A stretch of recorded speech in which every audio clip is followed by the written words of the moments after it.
Could you please tell us that story on the horse again? Because I can't get that story. Yes. The story on the horse. And two, can you say something in your Irish accent?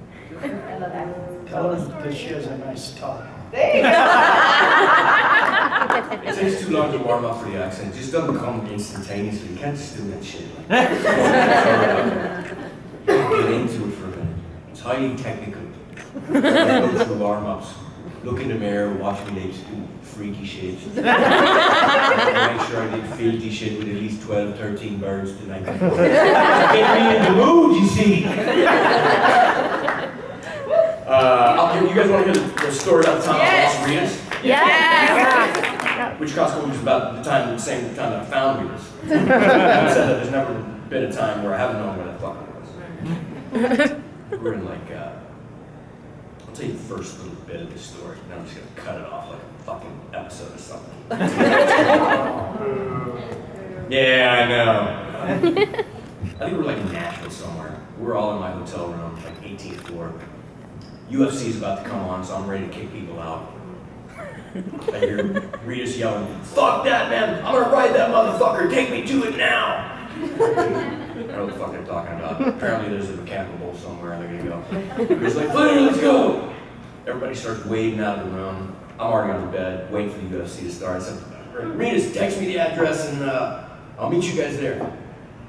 UFC starts. I'm on my bed. Room service is there. I'm digging on some chicken fingers, dunking it on my barbecue sauce. My phone rings. "Flanery! They kidnapped me, man! Come get me! Come get me!" I'm like, "What the fuck?" Were you saying? "Dude, I'm in a hotel room somewhere in this dude's bathroom. It's outside." We got this thing down. I'm like, "All right, fuck, calm down, dude, calm down." I'm like, "You got your phone?" He goes, "No. I'm like, "You called me on your phone." Yeah, no, I got it, yeah, it's right here. Yeah, of course, it's right there. I'm like, "Do me a favor, dude, fuck, I've known this cat for years, we've been through this stuff." I'm like, "Turn on your Find a Friend, and I'll be there in a minute." Find a Friend, man, plugged in, gives you a little polka dot on a map, right? And you can, in real time, if I walk closer to that fucking black polka dot, it gets closer to his polka dot. So I will find this fucker, right? He's like, okay, yeah, you can fucking find him, yeah. Which app is that? I'm like, "I put it in your secret folder." He's like, "Okay, yeah, hit the button, it'll turn green and stay on. "Okay, it's on. I can hear him out there, man. I'm like, "All right, dude." I fucking throw on my britches, because I'm freestyle. Watching UFC. Throw on my britches, hide my boots out. You got to, right? You know? I'm not sure you do.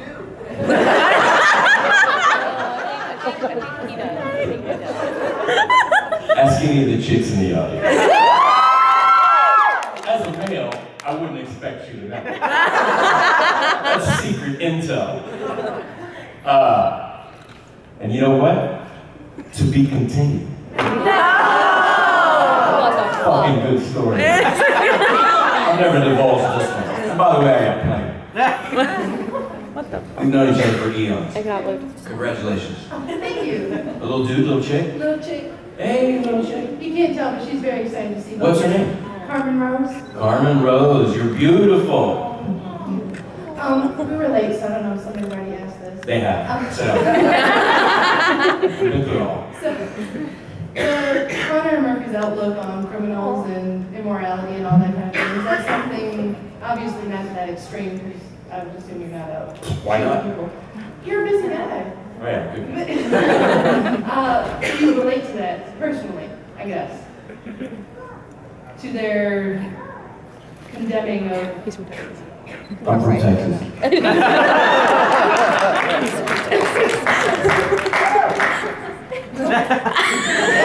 That was to both of you. Rock. I lost the question. I thought she was talking, weren't you talking about the brothers and how She says the morality, you know, what the saints do. They go and they're sort of vigilantes, they're vengeance. Of course. You know, I mean, I think the reason that the film got so popular is, you know, a couple of Rocco's lines. I told you he was the conscience. You know, you guys should be in every city. You know, somebody should kill them all. You know, it's unfortunate when something heinous like that happens and you realize this guy's out for 3 months bail. You know, it's unfortunate when you turn on the news and you see somebody saying, "It is my lifelong goal to kill you, Rocco." If I live next door to him and I tell him that, he believes it, well, he has an obligation to kill me before I kill him. That's one of our primal drives, our self-preservation instinct. If he doesn't make him politically correct, it makes him fucking stupid and dead. You know? I mean, it's unfortunate, but I think at our core, we have to protect ourselves. And I'm not sure some people are capable of rehabilitation. What do you do? If there's another solution, let me know. You know? I agree. Australia, we can't do that again, you know? Turn into fucking killer country, man, by the way. Carmen Rose. She wants a mic. Yes, ma'am. Just want to tell you guys, been a big fan of the first movie, the second movie, and the comic book. Thank you. I got 2 questions. One is how was it working with Willem Dafoe in the first one? And has Duffy ever told about making Boondocks into a TV series? Rock. Yeah, I think he looked into the TV series thing, but it just didn't work out. You know, that's that. And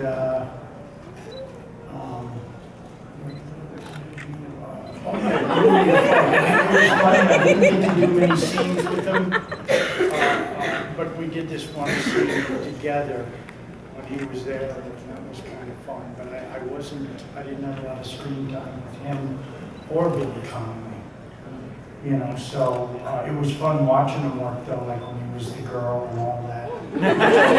So he really got into that. I'm sure Sean could tell you a lot of stories about working with him. Willem's a good dude. He's a super solid cat. And you know, working with a guy like that, you always hear stories about, you know, he's a method actor, he's dead serious. I mean, he couldn't be more different. He's just a solid individual. You know, obviously a wonderful actor, but a really good dude too. Just down to earth, good cat, man. We have a wonderful time working with that dude. Thank you guys. You're very welcome. Finish the story. Yeah. Finish the story. Do what? Story.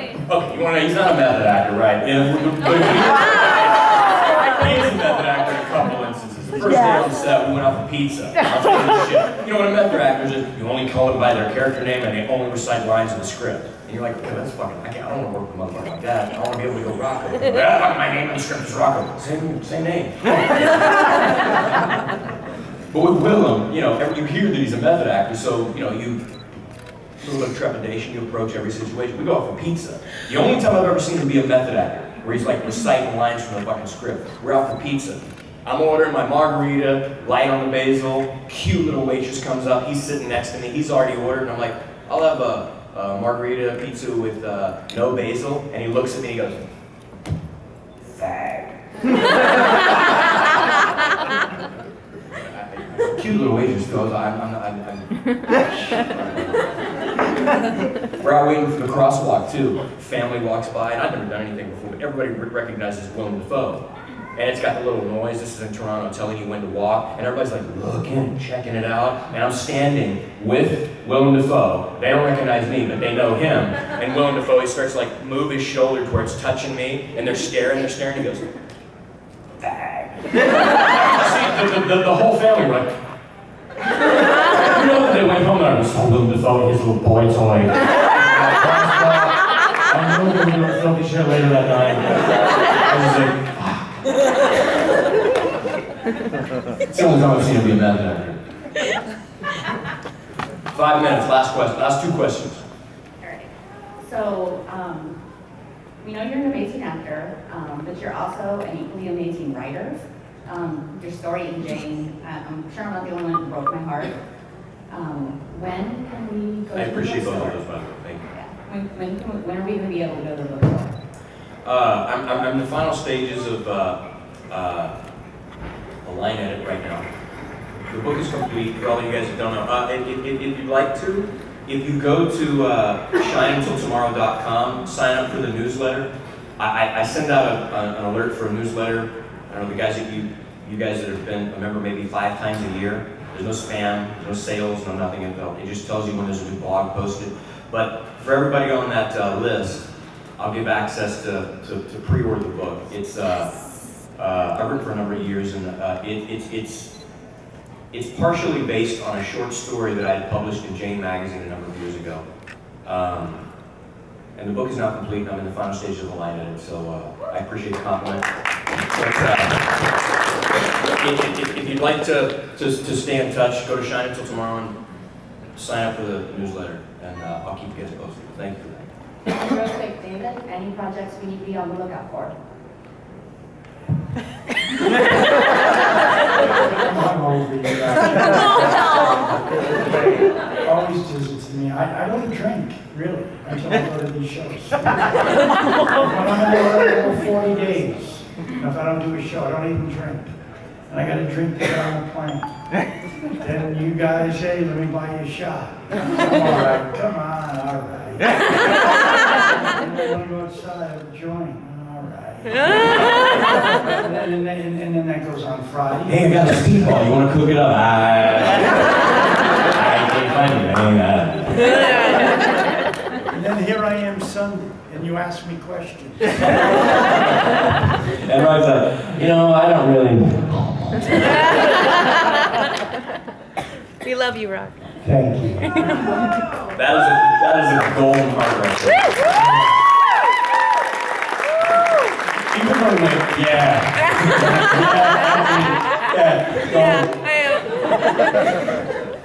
But that's true, man. Golden heart right there. Yes, ma'am. I was just going to get a bit serious for a moment. I know that someone was discussing kind of morality about the movie.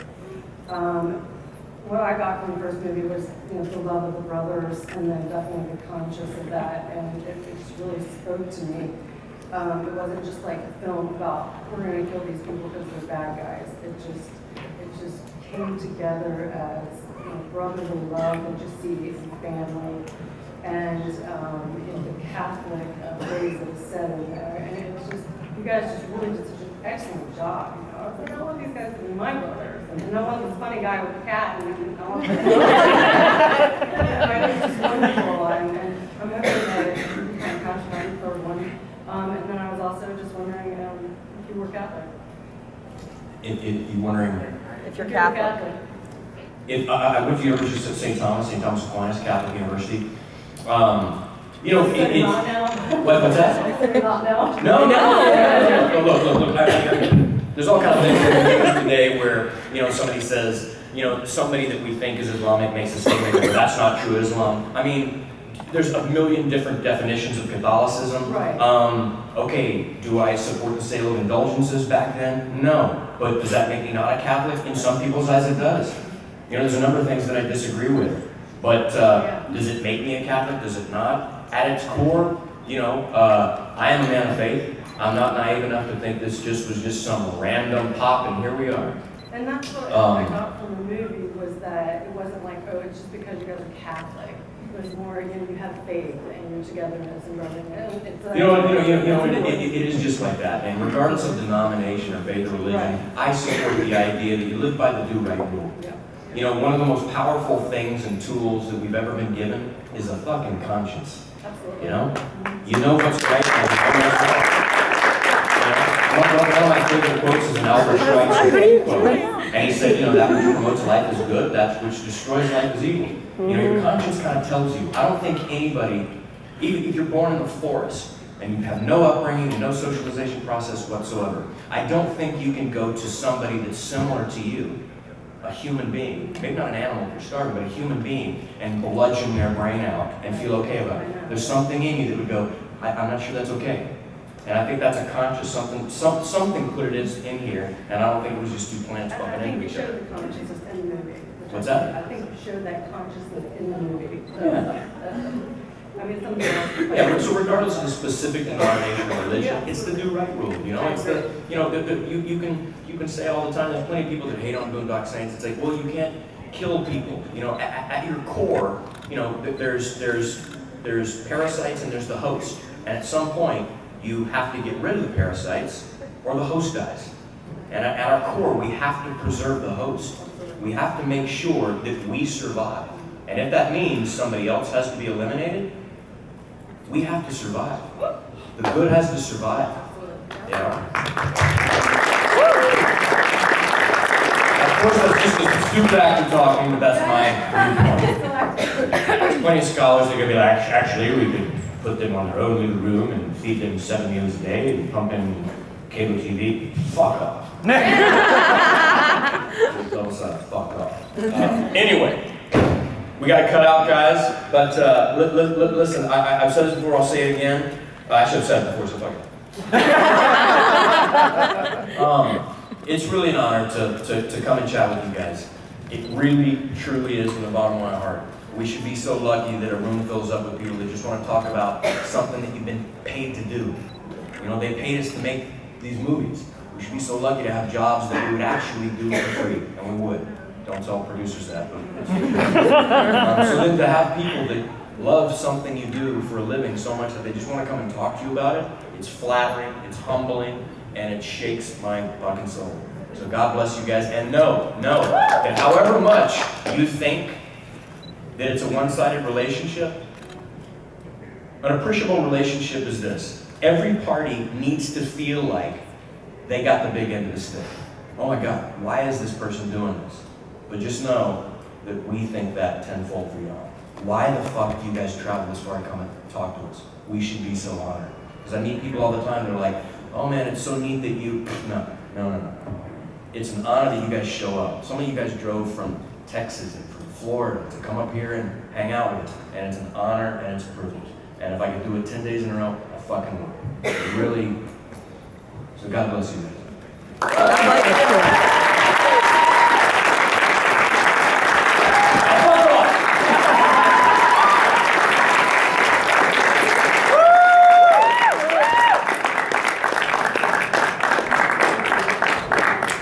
Bye, y'all. Bye. Bye. Yes.